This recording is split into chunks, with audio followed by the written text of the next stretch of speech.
మాజీ మంత్రి విడుదల రజని జగన్మోహన్ రెడ్డి ముఖ్యమంత్రిగా ఉన్న సమయంలో అధికారాన్ని అడ్డం పెట్టుకొని అవినీతికి పాల్పడి ఇప్పుడు ఆంధ్రప్రదేశ్ ప్రభుత్వానికి అడ్డంగా బుక్కయ్యారా? ఆంధ్రప్రదేశ్ ప్రభుత్వం ఇప్పుడు విడుదల రజని అరెస్ట్కి రంగం సిద్ధం చేసిందా? విడుదల రజని ఈరోజో రేపో అరెస్ట్ అవ్వడం ఖాయమా అంటే అవునని సమాధానం ఇస్తున్నారు కొంతమంది రాజకీయ విశ్లేషకులు. ఈ నేపథ్యంలోనే అసలు విడుదల రజని ఏ అంశంలో అవినీతికి పాల్పడ్డారు, ఎంత అవినీతికి పాల్పడ్డారు, అసలు విడుదల రజని ఏం చేశారు అనేది మనం విశ్లేషణ చేసుకునేటువంటి ప్రయత్నం చేద్దాం. ప్రస్తుతం మనతో పాటున్నారు ప్రముఖ రాజకీయ విశ్లేషకులు, ప్రముఖ సీనియర్ జర్నలిస్ట్ సిఎస్ రావు గారు. సార్తో మాట్లాడదాం. సార్ నమస్తే సార్. నమస్తే. విడుదల రజని అరెస్ట్కి రంగం సిద్ధమైనట్లుగా, ఈరోజో రేపో విడుదల రజని అరెస్ట్ కాబోతున్నట్లుగా ఇప్పటికే ఆంధ్రప్రదేశ్ ప్రభుత్వం దానికి సంబంధించినటువంటి కసరత్తులు కూడా ప్రారంభించినట్లుగా ఒక వార్త సోషల్ మీడియాలో చక్కర్లు కొడుతోంది. ఏ అంశంలో విడుదల రజని అరెస్ట్ కాబోతోంది అంటే ఏం చెప్తారు సార్? ఇప్పుడు మన ఈ కేసులు, విచారణలు ఇవన్నీ కనుక చూస్తే కనుక కొత్తగా వస్తున్నటువంటి కేసులు, తర్వాత వస్తున్నటువంటి రిపోర్ట్స్, ప్రధానంగా విజిలెన్స్ విభాగం ఇచ్చేటువంటి రిపోర్ట్స్ కానీ, ఏసీబీ ఇచ్చేటువంటి రిపోర్ట్స్ కానీ, సిఐడి ఇచ్చేటువంటి రిపోర్ట్స్ కానీ, వీటన్నిటిని కనుక చూస్తూ ఉంటే గత ప్రభుత్వంలో ఉండేటువంటి మంత్రులు 80% జైల్లోకి వెళ్ళే అవకాశం ఉంది, జగన్మోహన్ రెడ్డితో సహా. ఓకే, అంత అవినీతి ఆరోపణలు, వాటి మీద నివేదికలు తయారయ్యాయి. ఇక్కడ ఎమ్మెల్యేలు వీళ్ళందరూ ఓకే, అంటే టోటల్గా 80% జైల్లోకి వెళ్ళే అవకాశం ఉంది. మరి దీన్ని ఏం చేస్తారు ఇప్పుడు ఉన్నటువంటి ప్రభుత్వం, చంద్రబాబు నాయుడు గారు అని అంటే? ఆయనేమో చట్టం తన పని తాను చేసుకోబోతుంది, చట్టం పరిధిలోనే మేము చర్యలు తీసుకుంటాము అని చెప్తున్నారు. చట్టం ప్రకారం చర్యలు తీసుకున్నా కానీ మరి ఇన్ని అవినీతి ఆరోపణలు వీళ్ళ మీద వస్తున్నాయి కదా. ఆ రోజున క్యాబినెట్లో ఉన్నటువంటి వాళ్ళల్లో ఫైర్ బ్రాండ్స్గా, లేదంటే సోషల్ మీడియాలో సెలబ్రిటీస్గా కనిపించినటువంటి వాళ్ళల్లో బాగా ప్రముఖంగా కనిపించేది ఎవరు? విడుదల రజని, అలాగే రోజా, వీళ్ళే కదా. అమ్మడి రాంబాబు, తర్వాత కొడాలి నాని, వల్లభనేని వంశీ, కోడిగుడ్డు మంత్రి, గంట అరగంట, వీళ్ళే కదా సోషల్ మీడియా మొత్తం కనిపించింది. సో వీళ్ళలో విడుదల రజని గారు అయితే సోషల్ మీడియా మీదనే ఆవిడ ఎక్కువగా కాన్సన్ట్రేషన్ చేసి హైలైట్ అయ్యారు. కారణం ఏంటంటే ఆ బేస్ నేపథ్యం ఏంటంటే ఐటీ నుంచి వచ్చారు కాబట్టి, ఐటీ కంపెనీ ఉంది, ప్లస్ టెక్నాలజీలో ఎంతో కొంత పరిచయం ఉంది కాబట్టి, ప్లస్ చంద్రబాబు నాయుడు సైబరాబాద్లో నాటిన మొక్క కాబట్టి కొంత టెక్నాలజీ పరంగా నాలెడ్జ్ ఉంటుంది. ఆ నాలెడ్జ్ని కాస్త సోషల్ మీడియాలో పెట్టి సోషల్ మీడియాలో బాగా హైలైట్ అయ్యారు ఆవిడ. అందుతో ఆవిడ మీద అందరూ కాన్సన్ట్రేషన్ కూడా చేశారు ఎక్కువ మంది. అసలు ఈవిడేంటి సోషల్ మీడియాలో ఇంత హైలైట్ చేసుకుంటున్నారు, ఈవిడెవరు, ఏంటి, ఈవిడ నేపథ్యం ఏంటి, ఈ మొత్తం కూడా కాన్సన్ట్రేషన్ చేయడం జరిగింది. అయితే తాజాగా అనేక కేసులు విచారణ క్రమంలో 2 కేసుల్లో ప్రధానంగా విడుదల రజని గారు కనిపించారు. ఒకటి ప్రత్యక్షంగా, మరొకటేమో పరోక్షంగా. ఓకే, ఏంటి ప్రత్యక్షమైనటువంటి కేసు అంటే శ్రీ బాలాజీ స్టోన్ క్రషర్స్. ఆ కేసులో ప్రత్యక్షంగా ఆ ఇన్వాల్వ్మెంట్ ఉందని చెప్పి విజిలెన్స్ తాజాగా ఇచ్చినటువంటి రిపోర్టు.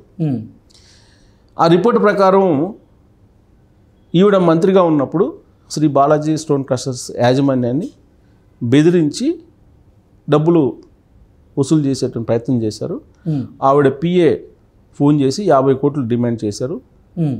2 కోట్లు, 50 కోట్లు కదా, 2 కోట్లు డిమాండ్ చేశారు. ఆ 2 కోట్లు ఇవ్వకపోతే కనుక విజిలెన్స్ ఎంక్వైరీ చేసి మొత్తం 50 కోట్లు ఫైన్ కట్టిస్తాను, మరి 50 కోట్లు ఫైన్ కడతావా లేదంటే 2 కోట్ల రూపాయలు ఇస్తావా అని చెప్పి ఒత్తిడి తీసుకొచ్చారనేది ఇప్పుడు విజిలెన్స్ ఇచ్చినటువంటి నివేదికలో ఉన్నటువంటి సారాంశం.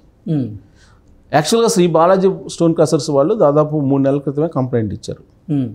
ఈ కంప్లైంట్ని బేస్ చేసుకుని విజిలెన్స్ విచారణ నడిచింది.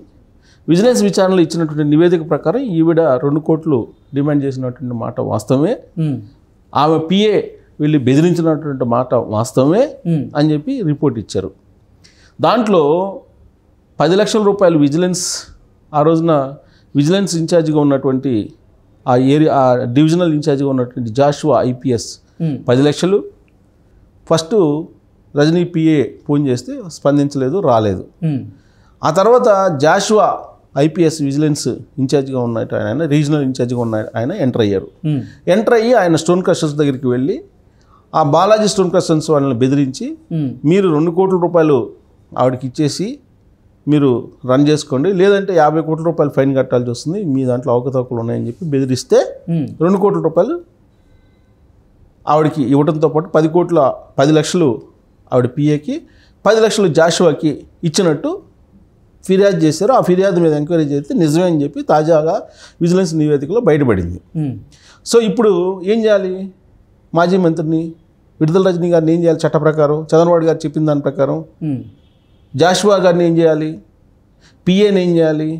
విడుదల రజనీ పిఏని అని అంటే చట్టం ఏం చెప్తుంది?